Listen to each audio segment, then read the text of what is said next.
मराठी भाषेबाबत सुरू असलेलं आंदोलन थांबवण्याचे आता आदेश स्वतः राज ठाकरे यांनी दिल्याचं बघायला मिळत आहे। मनसे अध्यक्ष राज ठाकरे यांनी मनसैनिकांना तसं पत्र लिहिलंय। मंत्री उदय सामंत यांच्या भेटीनंतर राज ठाकरे यांनी मनसैनिकांना हे पत्र लिहिलं। मराठीच्या मुद्द्यावरून केलेल्या आंदोलनाचं त्यांनी कौतुक सुद्धा केल्याचं बघायला मिळालं आणि या आंदोलनातून मनसेची संघटनात्मक ताकद दिसली असंही त्यांनी म्हटलेलं आहे। सकाळी खरं तर राज ठाकरे यांनी उदय सामंत यांच्यामध्ये जवळपास 45 मिनिटं बैठक झाली, बैठकीत चर्चा झाली। त्यानंतर मनसे अध्यक्ष राज ठाकरे यांनी हे मनसैनिकांना पत्र लिहिलंय। नेमकं राज ठाकरे काय म्हणाले आहेत, काय त्यांनी म्हटलंय बघूयात। सस्नेह जय महाराष्ट्र। सर्वप्रथम महाराष्ट्रात मराठीच्या मुद्द्यासाठी तुम्ही जोरदार आवाज उठवलात, त्यासाठी मनापासून अभिनंदन।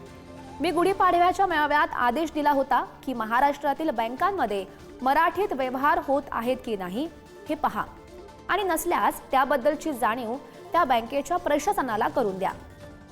दुसऱ्या दिवशीपासून तुम्ही महाराष्ट्रामध्ये सर्व दूर बँकांमध्ये गेलात आणि तिथे मराठीचा आग्रह धरलात, हे उत्तम झालं। पण आता हे आंदोलन थांबवायला हरकत नाही, कारण आपण पुरेशी जनजागृती आता केलेली आहे। आता मराठी जनतेनंच आग्रह धरायला हवा आणि आपल्या मराठी समाजानंच जर कच खाल्ली तर मग ही आंदोलनं तरी कशासाठी करायची। आता सरकारची जबाबदारी आहे। काल मुख्यमंत्री सुद्धा म्हणाले की आम्ही कुणाला कायदा हातात घेऊ देणार नाही, तशी इच्छा आम्हालाही नाही। तुम्ही बँकांना आणि इतरांना मराठीचा सन्मान करायला लावा, आम्ही कायदा हातात घेणार नाही। त्यामुळे महाराष्ट्र सैनिकांनो, तुर्तास आंदोलन थांबवा, पण या मुद्द्यावरचं लक्ष हटू देऊ नका।